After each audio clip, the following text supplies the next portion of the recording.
That's kind of awesome. Well, I deal with the pressure because I've just become so good at it. I'm opening for Bon Jovi. Tell me there's land where the sky meets the sea. Tell me there's someone up there right now listening. Help me to figure my way out, 'cause I don't know how to save myself. Oh, somebody throw me a lifeline. My name, my parents weren't that creative to call me Elvis Blue. My real name is Jan Wichendijk, but I met someone with the name Elvis Blau. My wife was a social worker at a place in George where we were staying, and there was a hospice. So I would sometimes go and play music at the hospice, and there was this youngster there, Elvis Blau, who was about 9, 10 when I met him. And he always joked around with me and laughed at me because my real name isn't very rock star. Jan Wichendijk wasn't going to cut it. And I always said to him, if someday he was to be a musician, he wanted to be a keyboard player, we'd change his name and we'd make it Elvis Blue, and we always thought that was quite cool. A few years after that, little Elvis unfortunately passed away, and a few years after that, I needed to get a name.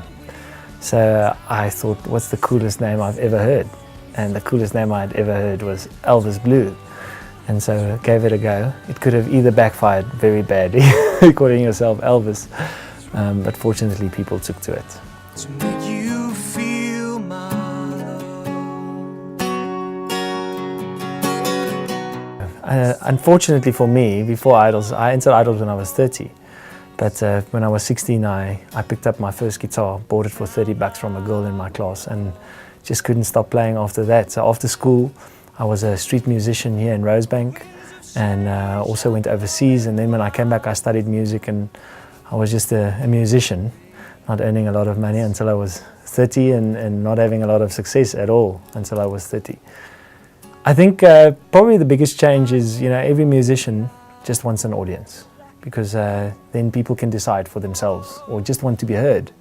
So that whole experience gave me the opportunity just to get my music out there, which was something I'd been trying for 12 years before that. So I think that's probably the biggest thing that it did. It gave me the opportunity to have an audience.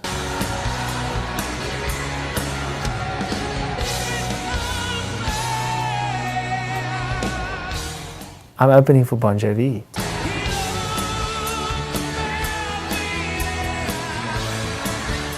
When I heard that I was opening for Bon Jovi, I was in a hotel room in Cape Town. It was very late at night, so it was like in my 90s. I put the phone down, got onto the bed, and jumped around like a little kid, because I thought it's the coolest thing ever. I mean, when I was in grade 8, I close danced with many girls much taller than I am on Bon Jovi songs. And now to get the opportunity to play on the same stage is just an absolutely amazing thing. And I hope people are going to enjoy the show. At the moment, I'm always writing, and working on a new album at the moment, which I hope to release this year. It's going to be something completely different to the last 2 albums.